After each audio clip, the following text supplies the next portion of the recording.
Bonjour à tous et bonjour Céline.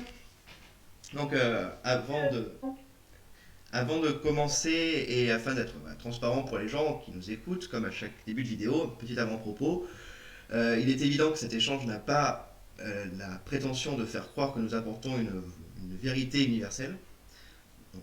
Céline, tu es journaliste de formation et tu travailles actuellement chez Canvé et Associés, qui est une agence de conseil en stratégie de communication à destination de l'enseignement supérieur et de la recherche, que nous appellerons sûrement au cours de l'entretien ESR. Donc, si vous entendez ESR, ça veut dire enseignement supérieur de la recherche. Je me permets de te tutoyer parce que nous nous connaissons et que tu ne vois pas d'inconvénient. Cet entretien est filmé, enregistré et sera diffusé sur Internet. Est-ce que cela te convient? Tout à fait. Donc, bonjour Céline Otaniou. Tu as été très actif sur les réseaux sociaux. Moi, je t'ai vu beaucoup pendant ces dernières semaines euh, sur Twitter surtout, afin de relayer entre autres les initiatives des établissements supérieurs. Donc là, je vous ai mis, vous verrez son tweet justement où elle a fait un énorme trade pendant ces 8 semaines autour de toutes les actualités passer, qui ont pu passer. C'est assez intéressant de voir comme ça tout ce qui a pu se faire.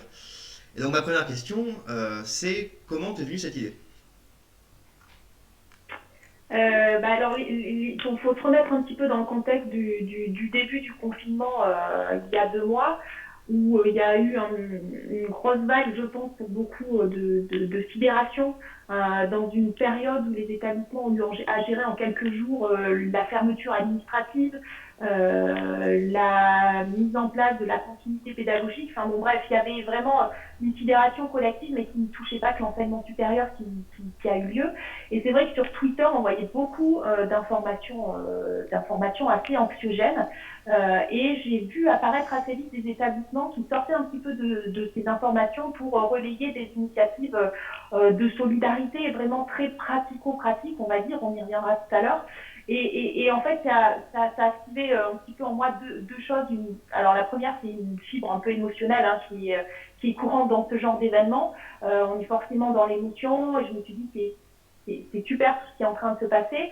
Et puis très vite, après, il y a la fibre pro qui a repris le relais et qui, je pense, doit assez vite reprendre le relais pour être froide, où je me suis dit, mais il faut absolument relayer ces initiatives à la fois parce que je pense qu'elles font sens au sein de la communauté en interne pour inspirer d'autres établissements et puis parce que je sentais bien qu'il y avait un besoin des établissements de communiquer sur ce genre d'initiatives positives. Et c'est vrai que quand j'ai commencé ce film sur Twitter, je pensais bien qu'il allait être pas mal relayé, mais c'est vrai que pour le coup, il a été quand même assez largement relayé et suivi par des établissements qui ont été très actifs dans le partage d'informations. Et du coup, qu'est-ce qui t'a marqué le plus quoi, de la part de ces écoles, universités et d'enseignement supérieur?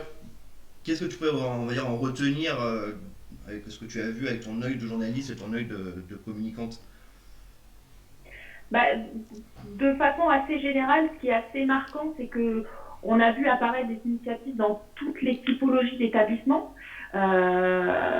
Voilà, des dons de masques, ce genre de choses. Tout le monde s'y est mis, on va dire. Après, c'est vrai que si on prend un petit peu du recul et qu'on observe ce qui s'est passé, on voit quand même des typologies d'établissements apparaître et des typologies d'initiatives aussi. Donc, si je résume un petit peu les choses, on a eu très tôt, très vite, toute la filière santé qui s'est mobilisée, à la fois que ce soit des étudiants qui se sont mobilisés pour aller dans les hôpitaux, des laboratoires de galénie qui se sont mis à fabriquer du gel hydroalcoolique. Je pense notamment à l'université de Poitiers, si je ne m'abuse, qui a été, je pense, la première en tout cas à le faire savoir. Et puis évidemment tous ces laboratoires qui étaient forcément équipés en matériel le type masque ont pu très vite faire des dons. Donc il y a vraiment toute cette filière santé qui a été la première à se mobiliser, que je trouve assez finalement naturelle dans ce rôle-là, puisque de par ses activités, elle était en plein dans le sujet. Et ensuite, à ma grande surprise, en tout cas moi je ne l'avais pas anticipé comme ça, on a vu apparaître des initiatives des SHS. Alors là, vraiment, on va dire, de la solidarité, mais vraiment l'envie de cette filière de très vite, en fait, commencer à récolter des données pour analyser tout le ressenti des personnes dans cette phase de confinement. Et pour le coup, ça, il y a beaucoup de choses qui sont mises en place là-dessus. Je vous conseille de suivre le compte d'Éric Wagner, qui est le chargé de com de la MSH de Paris-Saclay, qui relaie justement toutes ces initiatives, enfin qui s'est mis à les relayer en tout cas. Je pense qu'il continue à le faire. Et puis ensuite, la troisième phase, c'est toute cette phase qui est arrivée, je dirais, au bout de 3 semaines, avec, voilà, on était passé, ça y est, tous les masques avaient été donnés, tous les stocks de gel hydroalcoolique avaient été donnés, donc on s'est mis à produire. Et à produire quoi? Des visières de protection, les Fab Labs, les imprimantes 3D ont tourné à plein, notamment dans les écoles d'ingénieurs. Je pense à des initiatives menées notamment par Centrale Supélec, qui a été très actif et qui a beaucoup aussi relayé mon fil sur Twitter. Donc voilà, on a vraiment eu après cette phase de fabrication d'outils. Je pense aussi à l'ICAM qui a créé via des diplômés des petits objets pour mettre en place des protocoles de distanciation sociale. Voilà, il y a eu cette troisième phase qui s'est mise en place. Ouais, tu as très bien résumé, en tout cas, cette ébullition qu'on a pu voir pendant ces semaines-là. En tout cas, voilà, là je parle vraiment de témoignages, hein, quand je parle d'ébullition, il n'y a pas de vérité scientifique derrière. Et donc, pour en revenir au cœur aussi de pourquoi je t'ai fait venir, on va dire, enfin, virtuellement, c'est pour parler donc du newsletter que vous écrivez avec Manuel Canvé, qui est le fondateur de l'agence. Vous en écrivez plusieurs, une sur les médias et une sur la communication dans l'enseignement supérieur. Et nous allons vraiment nous apprêter sur celle-là, qui nous intéresse aujourd'hui. Donc, vous en avez sorti les deux dernières, enfin celle de mars et d'avril, vous avez sorti évidemment sur le Covid-19. Et n'hésitez pas à vous abonner regardez, hop là, je vous mets le début de la truc, ça s'appelle, je sais pas comment on fait, ça s'appelle comment déjà, tu peux me rappeler le nom? Penser l'après. Ouais, Donc, nous avons dédié à cette crise donc, qui est sortie début avril. je voulais dire comment faire pour s'abonner à votre newsletter, il faut aller où Ah bah, sur notre site, donc le site de l'agence c'est Canevet Associés, c'est dans la rubrique agence, là vous avez l'accès à toutes nos newsletters. Voilà, donc n'hésitez pas à y aller, en tout cas, comme ça au moins vous pouvez le lire aussi, ça sera toujours constructif. Et donc celle sortie en avril, elle a été refondue, comme je te cite dans la newsletter, enfin je vous cite dans la newsletter, et vous y posiez 3 questions. Comment entretenir l'esprit de communauté? Quelle reconfiguration pour les campus? Et quel impact sur la stratégie et le budget? Et donc, voilà, nous allons déjà revenir sur la première question. Donc, voilà, Céline, est-ce que un mois après, la problématique a été résolue de comment entretenir l'esprit de communauté? Bon courage, tu as 4 heures. Merci, tout à fait, je vois ça. Juste pour reprendre un petit peu ce que tu disais et compléter, c'est vrai qu'avec Manuel, nous est apparu vraiment l'idée et puis le besoin de remanier un petit peu nos newsletters qui sont des newsletters de veille. Donc le but vraiment de ces veilles-là, c'est de faciliter le travail des acteurs du secteur en les alertant, en les informant sur des sujets que nous on voit monter ou des retours d'expérience, etc. Donc c'est un travail auquel on tient énormément. Et là évidemment on s'est dit qu'il fallait il y avait tellement de matière et tellement aussi de questionnements qu'on voyait surgir qu'on s'est dit qu'il fallait y consacrer une newsletter. Et c'est aussi venu parce que notre veille est internationale et qu'on voyait bien, notamment dans la presse enseignement supérieur aux États-Unis, se poser des questions assez existentielles, on va dire, avec des articles qui très tôt se sont consacrés à ces sujets, que ce soit l'organisation nouvelle des campus, comment on pallie le manque de rites, justement de passage, etc. Et donc on voyait surgir ces sujets dans la presse internationale, on ne voyait pas encore en France. Et on s'est dit qu'il fallait très tôt en parler à nos lecteurs, à notre communauté, parce que il y a eu une phase qui est toujours le cas, c'est-à-dire qu'il faut gérer les urgences avec les problématiques des concours à réorganiser, etc. Mais malheureusement, il faut anticiper en fait. Notre newsletter avait vraiment cette volonté-là de les lecteurs sur ok, mais il faut déjà penser la suite, même si ça vous coûte en temps, en énergie, il faut déjà poser ces questions-là. Donc il y avait trois grandes questions, comme tu le disais. Pour revenir à ta question sur la première thématique, comment entretenir l'esprit de communauté, de toute façon, c'est des questions qu'on pose et qui trouveront leur réponse au fil de l'eau. Donc aujourd'hui, un mois après, autant te dire que toutes ces questions sont loin d'être résolues. On voit ici et là des bribes de réponse. Donc sur cette question d'entretenir l'esprit de communauté, c'est par exemple un cas très concret, c'est les cérémonies de remise de diplôme cette année, c'est mort. Elles n'auront pas lieu en tout cas dans le format habituel qu'on leur connaissait.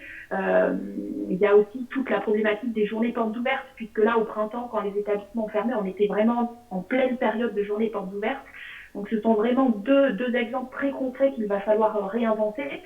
Et aujourd'hui, pour la remise des diplômes, on voit apparaître des initiatives des étudiants au Japon qui ont créé leur remise de diplôme sur Minecraft, des cérémonies virtuelles, voilà, des choses comme ça. Facebook se met aussi à proposer ce genre d'initiative. Donc on voit bien des choses apparaître, mais pour le coup, il n'y a pas un mouvement global. Donc c'est vraiment du cas par cas. Et c'est très difficile aujourd'hui de répondre à cette question, sachant que la nouvelle problématique va être la rentrée. Comment on crée un esprit de promotion quand les élèves sont quasiment tous à distance. Oui, évidemment, je te taquinais, j'imaginais bien qu'il n'y avait pas une Bien sûr. réponse. Heureusement, enfin, on va dire que si on avait déjà trouvé la réponse au bout d'un mois, ça serait bien, hein, mais bon, c'est pas le Ah, très cas. bien, ouais. C'est pas le cas, et oui, c'est vrai que ce que tu dis sur l'esprit de communauté, sur les enjeux qu'il va y avoir à la rentrée, de toute façon, ça va revenir aussi dans les deux autres questions. C'est le fait est que là, Exactement. s'arrêter maintenant, ça a été quelque chose qui s'est fait, mais ça va vraiment, vraiment poser comme problème, c'est à partir de septembre, la rentrée sur tous ces points, et l'esprit de communauté entre autres. Ça, évidemment, ça va être un sacré challenge pour créer des liens et de l'alumni entre élèves, quoi. Euh, donc, donc, après être allé donc, sur l'esprit de communauté, voilà, donc, nous allons passer à la seconde question. Quelle reconfiguration pour les campus? Parce que là aussi, ça c'est un sacré morceau.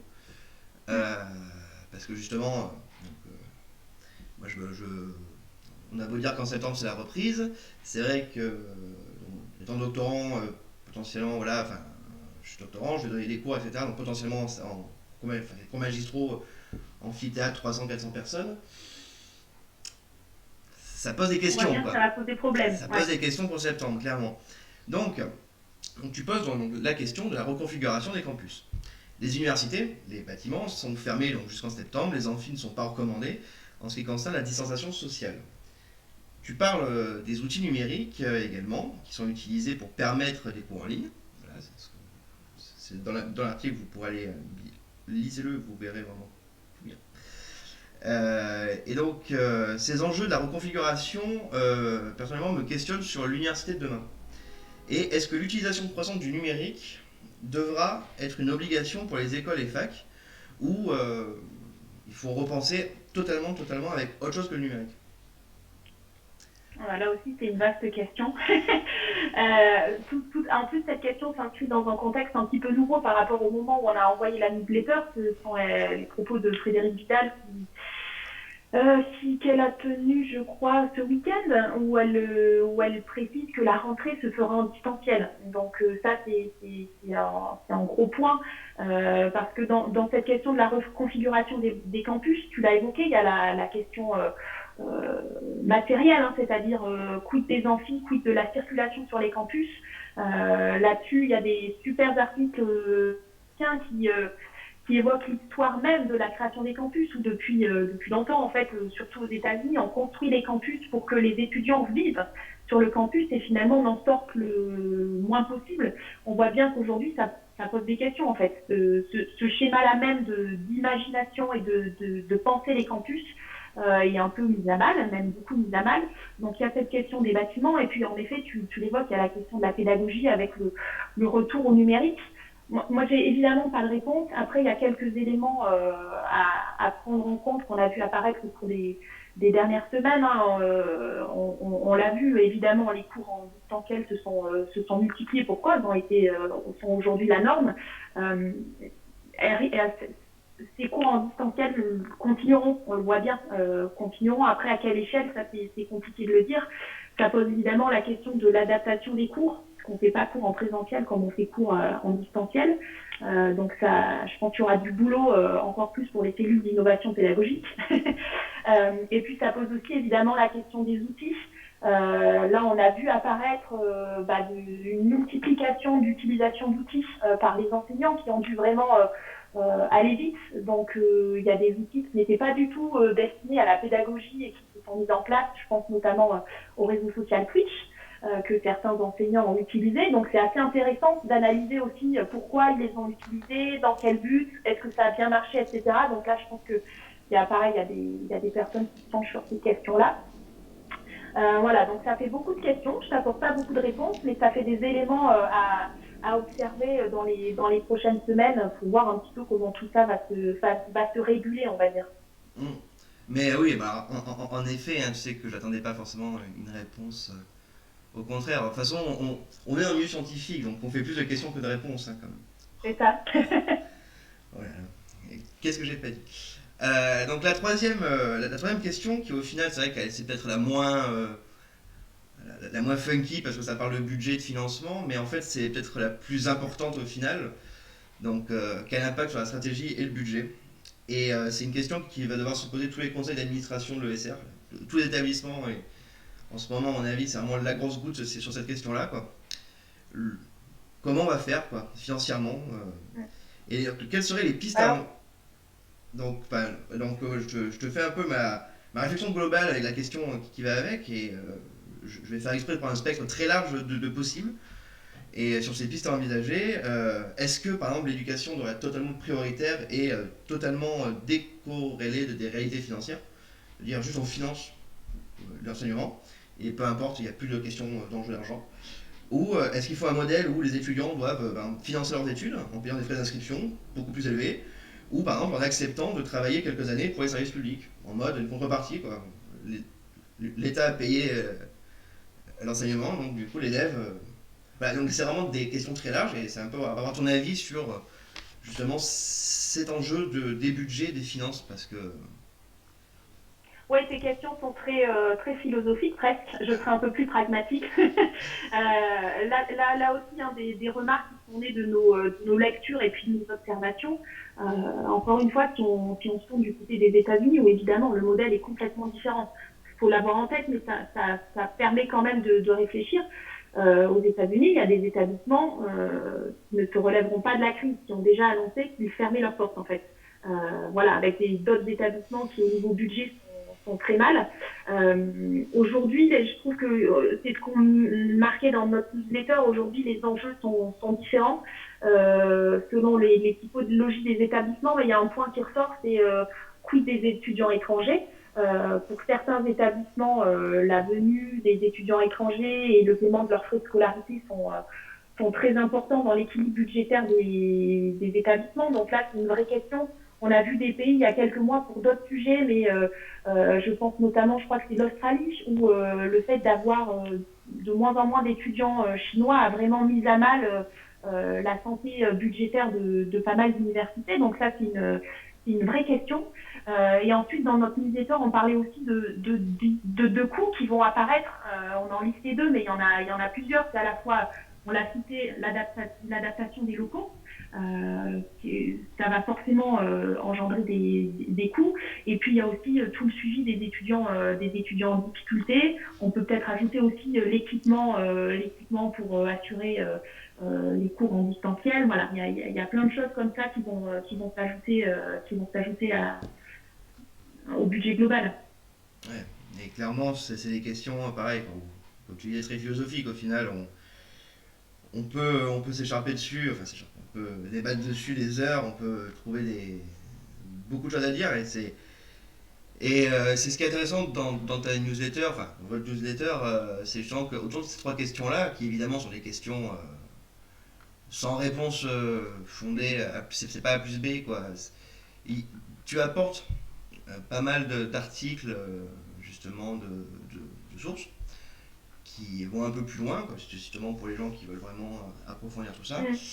Et du coup, voilà, ça m'a. Voilà, je pense que tu parlais des étudiants internationaux. Tu as deux articles de University World News que tu cites dedans. Et c'est assez intéressant pour les gens qui s'intéressent à ça. Vraiment, n'hésitez pas à lire tout ça parce que ça permet en tout cas.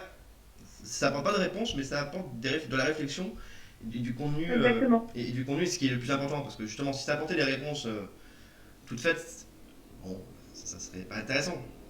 Ce qui est intéressant, c'est qu'on puisse en échanger.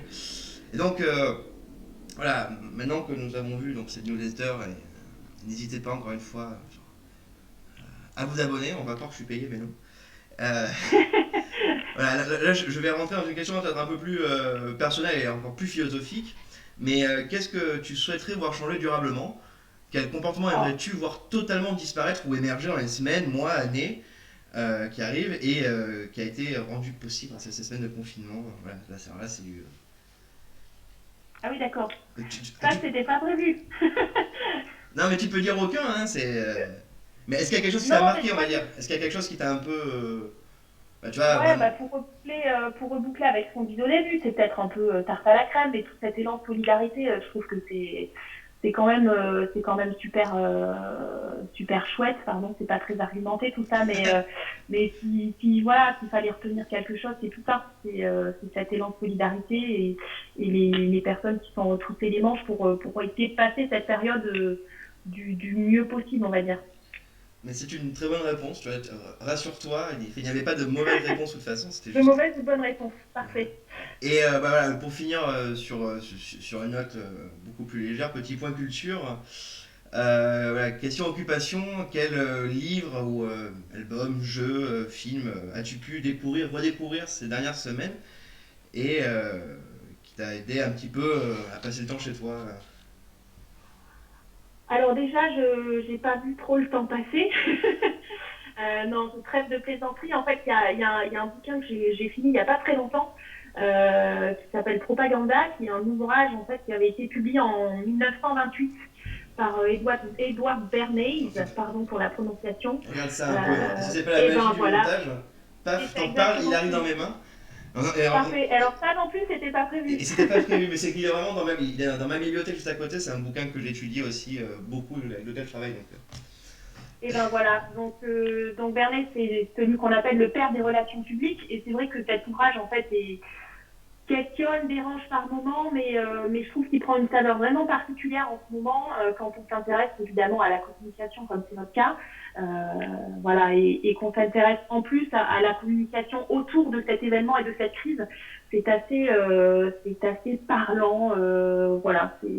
Donc cet ouvrage que je voulais partager avec toi. bah écoute, très bon choix. En plus, c'est assez marrant parce que le précédent intervenant, Romain Vincent, m'avait parlé de Mad Men, une série sur la Ah, publicité où ah bah oui, justement d'accord. Edouard Berners est quand même. Oui, On sent, forcément. on sent Ouais. son fantôme sur toute la série. Donc bah écoute, je te remercie Céline, je te remercie, surtout que là il est midi et demi, donc c'est l'heure quand même où les ventres ont faim. Et donc, Merci à toi en tout cas. donc voilà, écoutez, voilà, n'hésitez pas si ça vous a plu à faire des commentaires sur tout ça, c'est important, c'est en parler. Et voilà, si tu as un mot de la fin, je te le laisse. Moi je vous dis à bientôt. Eh bien, à bientôt, j'ai envie de vous dire.